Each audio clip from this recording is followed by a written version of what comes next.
अस्सलाम वालेकुम, मेरा नाम मोहम्मद वकार अतीक है और मेरा ताल्लुक कनेक्ट रियल एस्टेट से है। अर्जेंट पेमेंट टाइम का ज़माना है। इसमें एक दिन, 2 दिन, 3 दिन की पेमेंट टाइम पे चीज़ें आज मिल रही हैं।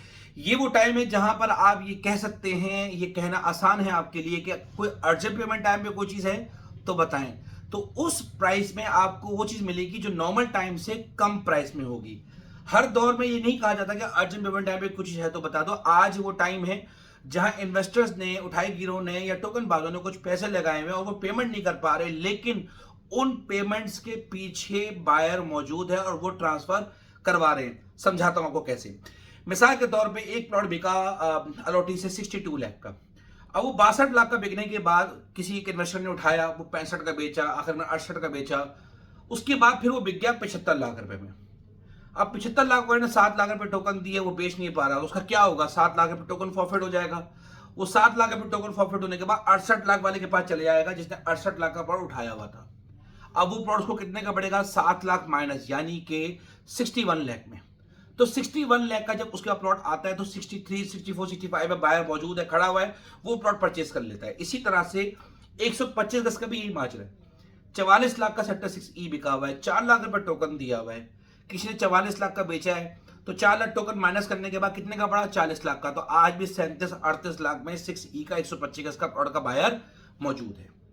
इसी तरह से सेक्टर 3 ई का छोटा नंबर, वहां पर भी ये सिचुएशन है। 46 लाख का प्लॉट बिका, 4 लाख टोकन प्रॉफिट हुआ है, 42 लाख रुपए हो गया। तो वहीं पर आप 42 लाख वाले को कितने का पड़ेगा? 38 लाख का।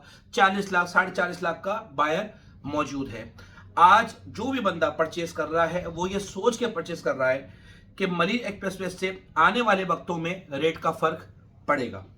5 इंटरचेंज हैं, एक बन चुका है। जैसे जैसे हर 2 से 3 महीने के बाद इंटरचेंज खुलेगा, मार्केट बेहतर होगी, लोगों को समझ में आना शुरू होगा कि ये कनेक्टिविटी शहर से होते हुए जा रही है। ये ले आ रही एक्सप्रेसवे से बिल्कुल डिफरेंट चीज है। वन सेकेंड चीज, बहुत सारा पैसा बैंक से बाहर निकल रहा है। पांच जैसे मिसाल के तौर पर आप समझ लीजिए कि लोग पूछते हैं कि वकारी बाजार नीचे क्यों आया, तो ये सवाल ही गलत है। कभी भी रॉकेट की तरह बाजार ऊपर नहीं जाता। जिसने स्टॉक मार्केट में काम किया उसको पता होगा, जब 35,000 से मार्केट चलना शुरू हुई, 33,000 से मार्केट चलना शुरू हुई, 40,000 पे रुकी, 46,000 पे रुकी, 50,000 पे भी रुकी, 60,000 पे रुकी। 60,000 पे रुकने के बाद फिर दोबारा से रिवर्स भी हुई, फिर चलना शुरू हुई, फिर 1 लाख पे गई, 1,10,000 पे गई, फिर 15 पे गई, 20 पे गई, फिर वहां से रिवर्स हुई। फिर लोगों को कहना ही था कि शायद 1 लाख भी तोड़ देगा, लेकिन रिवर्स आई। सीमेंट कितनी दफा ऊपर नीचे हुआ, मैपल लीफ कितनी दफा ऊपर नीचे हुआ। कहने का मकसद ये कि कभी भी मार्केट रॉकेट की तरह ऊपर नहीं जाती, वो एक स्टेप बाय स्टेप टाइम लेती है। जिस मार्केट ने मलिर एक्सप्रेसवे बनने पे जो एक रिजल्ट लेना है वो आहिस्ता आहिस्ता करके ही लेगा। आज अगर आप कुछ भी परचेज कर रहे हैं, मैं कभी भी आपको ये कहकर प्लॉट नहीं दिलाऊंगा कि 2 महीने में बेच देंगे। हमने वेट करना है मलिर एक्सप्रेसवे का, क्योंकि ये 5 इंटरचेंज जो बनने हैं वो आहिस्ता आहिस्ता करके न्यूज आनी है। इसी तरह से अब मैं ये कहकर भी नहीं बेचूंगा अगली मॉनेटरी पॉलिसी में इंटरेस्ट रेट नीचे आने वाला नहीं। मुझे नॉलेज है, मेरी नॉलेज के मुताबिक इंटरेस्ट रेट नीचे नहीं आ रहा। तो इस तरह की कोई भी बात स्पेकुलेट करना कि 10 मार्च तक इंटरेस्ट रेट नीचे आ जाएगा तो खरीद लो, नहीं। उसका इंटरेस्ट, जो उसका इंपैक्ट आना है वो आहिस्ता आहिस्ता आएगा। लोगों की चीजें मैच्योर होने लगी हैं, लोगों के पैसे बैंक से बाहर निकलने शुरू हुए हैं, वो आहिस्ता से पैसा बाहर निकलेगा। लोग सोचेंगे, समझेंगे हमारा अपॉर्चुनिटी क्या है। बहरिया टाउन अब अपॉर्चुनिटी नहीं रही, वहां इन्वेस्टमेंट नहीं हो रही।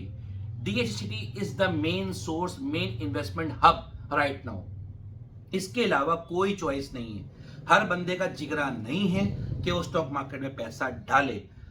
समझ लीजिए बात को, देख लीजिए बात को, नोटिस कर लीजिए बात को कि इंशाअल्लाह ताला जो आज परचेस करेगा, जिन रेटों में परचेस करेगा, उसे वो ईद के बाद वो रेट नहीं मिलेंगे, रेटों में फर्क होगा। जो आज अर्जेंट पेमेंट टाइम पर चीजें लेंगे उसमें आप फायदे में रहेंगे। कभी भी जोर जबरदस्ती करके सौदा कभी भी नहीं दिलाता कि ले लो, फिर सौदा नहीं मिलेगा, नहीं। समझ में आता है लो, नहीं समझ में आता फिर दूसरा सौदा मिल जाएगा, तीसरा मिल जाएगा, चौथा मिल जाएगा, फिर अपॉर्चुनिटी मिल जाएगी। कोई टेंशन वाली बात नहीं। जब आपका दिल करे आप प्लॉट परचेज करें, जब आपका दिल करे प्लॉट को सेल करें, आपकी मर्जी है। देखभाल के चीजों को परचेज करें, लेकिन मेरा काम आप तक ये बात पहुंचाना है कि आज जो मार्केट को ड्राइव करेगी चीज वो सिर्फ और सिर्फ पैसा है, लिक्विडिटी। यही मार्केट को ड्राइव करेगी, यही मार्केट का रेट बढ़ाएगी, यही मार्केट को सपोर्ट देगी। जज़ाकल्लाह खैर, थैंक यू।